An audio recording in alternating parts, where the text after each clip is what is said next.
Hey guys, this is David. Today I want to talk to you about part 3 in the 5-part series of the 5 most basic commands that every horse needs to know. The first one was following your nose by being able to lift a soft rein and have the horse come to your hand using inside leg pressure. The second drill and command that they need to know is the ability to stop forward motion and rock back and take a step, at least a step. Steps 2 and 3 come easier and easier as you work on it. The third thing that I wanted to talk to you about is shoulder control. Now, the first thing I wanted to address before I get into shoulder control is the fact that I see a lot of people trying to soften their horse's face before they get control of that shoulder. And when I say soften the face, I mean everything from their hands way out here, their hands down low, banging and bumping. Maybe they've got their hands up here and they're just, everything they're doing, they're trying to drive that horse's head down, back, and soft. And that's all well and good, but it shouldn't happen before you get shoulder control. The guy that I started under told me a long time ago, he said, you get them in this order: feet, shoulder, then the face. And that's why we work on following the nose and then a stop, and now we're going to the shoulder, and following the nose is the feet, in case you misunderstood what I said. And I apologize if I wasn't clear about that, but I was not talking about softening the face. I literally mean with a direct rein pull following the nose. Softening the face comes next. When I start to work on shoulder control, I start working on a horse that's been walking a small circle like this, following their nose fairly willingly. And the whole time I've been pushing on them with my inside leg. And the reason that is because I doubt this mare will do it, but there's some horses that when you pull in their face, they stay really bracy and straight, and they actually start to come with their shoulder first instead of their nose. So I use lots of inside leg, and I really pull their face around my inside leg as I'm teaching them to follow their nose. And what I'm basically doing is I'm sort of subliminally teaching them the early parts of shoulder control before I get to shoulder control. And that is, don't dive in with your shoulder because I got my leg here to block you. Now, I don't use this inside leg to cue a horse. I use the inside leg for shape.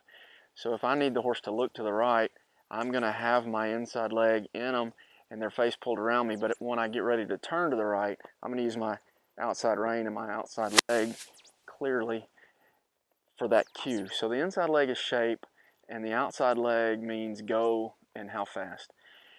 But when you start talking about shoulder control, as I've been walking this circle with my right leg inner, keeping that shoulder from coming in, I'm also teaching her basically to stay off of this leg and to get away from that pressure of my leg. Now I can simply start to increase the pressure on that leg, and by keeping her head bent the same direction, I can start a counter arc. And I can push her shoulders. While her head is bent to the right, I can walk a circle to the left, thus controlling her shoulders, and then I'll just let her relax and walk out of that. Now, when you first start that drill, obviously you're not going to make a 360-degree turn the first time, and it won't be pretty, and it won't even be small. It'll actually probably be really big, and you'll have to kind of do it in quarter turn sections to kind of help your horse out until they get used to the idea. And sometimes you can start out by walking in a straight line. So as I start walking in a straight line, I'll pull their face to the right, keeping my right leg in them. She's going to want to walk in that circle to the right. I'm going to use my left rein to kind of guide her in that direction while I apply more right leg pressure. Now start with your calf muscle, the top of your boot. Don't go straight to a spur. Give them a chance. Be fair about it. But the inside right rein is going to just, again, give shape. I'm pulling her face to the right to hold it there, but I don't keep pulling. My left rein is going to take over and is going to actually guide her body to the left. And once she starts to understand the idea, I'm going to use less and less of my reins and more of my legs, and that my reins will just give shape. To keep her nose tipped over here, or if I need to tip her nose more, I can pull a little farther with my hand and really push her shoulder over there. And then when you come through the middle, you want to be really careful and slow and soft as you change directions and work on the other side. You tip her head to the left, you've got your left leg in her pushing, and you just want to push, push, push as you use your right rein now as the leading rein to take her around. And again, my left rein is just for shape to keep her face pulled the opposite direction as I push these shoulders around.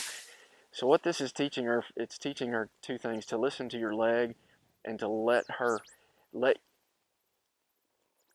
to ask her to give you control of her shoulders and her head independently.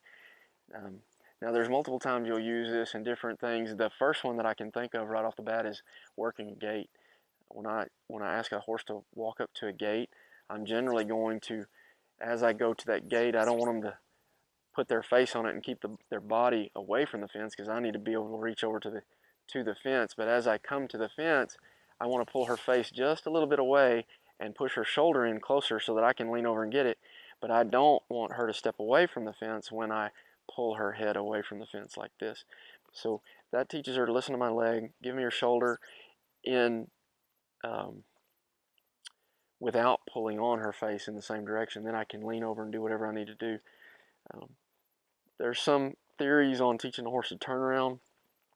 Obviously, when we're working cows, we use this a lot to knock their shoulder away from the cow and keep their focus and their eyes on the cow so that they don't start leaking and coming through with their shoulder first through their cow turns. We need their face first. She's tattling on herself. Her right side is her bad side on that turn. She always wants to brace up and come with her shoulder first. And then when I pull on her face, she'll swing her butt away from me. That would be another critical part of this. If you can control her shoulders and her neck will stay soft. When I pull on her head, I don't want her butt to swing around in an English forehand turn with her hips loose and disengaging. I'm not saying that I don't ever do this drill right here, but when I'm working a cow, I definitely need her on her hocks.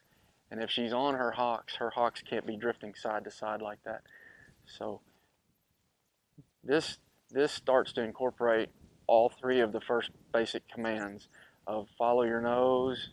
You can use it to get a stop, and then shoulder control as you start to add things like the turnaround.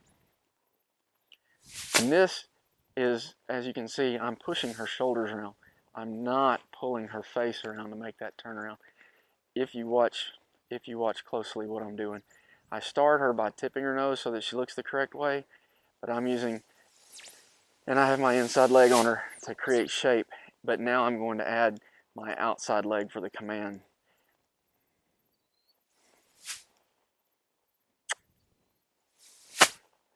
But if you'll notice, my left rein is not pulling. It's staying right where it is, and I'm pushing her shoulders. I'm pushing her shoulders around with my legs. So that'd be shoulder control. Thank you guys for watching. Stay tuned for the next videos in the series.